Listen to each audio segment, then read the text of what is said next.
волидони духтари таҷовузшуда умед доштанд ба озордиҳандагони фарзандашон ҳукми якумрӣ дода мешавад. вакилони дифоъ на камтар аз 15 соли зиндон талаб карданд, вале додрасҳо ин ҳамаро ба назар нагирифтанд.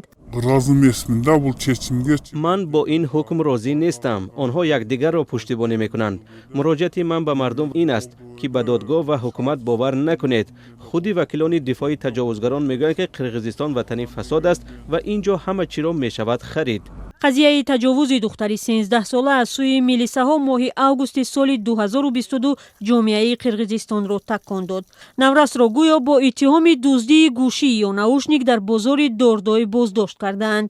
ӯро аввал посбони бозор, баъд нозири милиса оид ба корбоноболиғон ва сипас 2 корманди вазорати корҳои дохила таҷовуз карданд. онҳо тӯли ним сол бо таҳдиди ба зиндон андохтани ӯ духтаракро аз даст ба даст дода бо ӯ ҳамхоба шуданд. додгоҳ бо таваҷҷӯҳ ба он ки айбдоршавандаҳо кӯдакони ноболиғ доранд ба онҳо ҷазои сабук додааст. ҳомиёни ҳуқуқ исрор доранд ки дар ҷиноятҳои махсусан вазмин набояд сабукиҳо ба назар гирифта шаванд. барои баёни фикр дар фейсбук як нафар 5 сол зиндонӣ мешавад, вале барои чунин ҷинояти махсусан сангин ҳамагӣ 7 соли зиндон медиҳанд. навобаста ба ҳолатҳои вазнини ҷиноят, паёмади он ба ҷомеа ва навобаста ба он ки ҷавдида ноболиғ аст, чунин ҳукм бароварда мешавад. ин аз рӯи адолат аст. Тем не менее, выносят такие решения. ҳомиёни ҳуқуқ бовар доранд ки эълони ҷазои сабук барои таҷовузи наврасон метавонад сабаби афзоиши чунин ҷиноятҳо шавад. мавридҳои озори ҷинсии ноболиғон дар қирғизистон рӯ ба болост. дар аксар ҳолатҳо чунин ҷиноятҳо дуруст таҳқиқ намешаванд.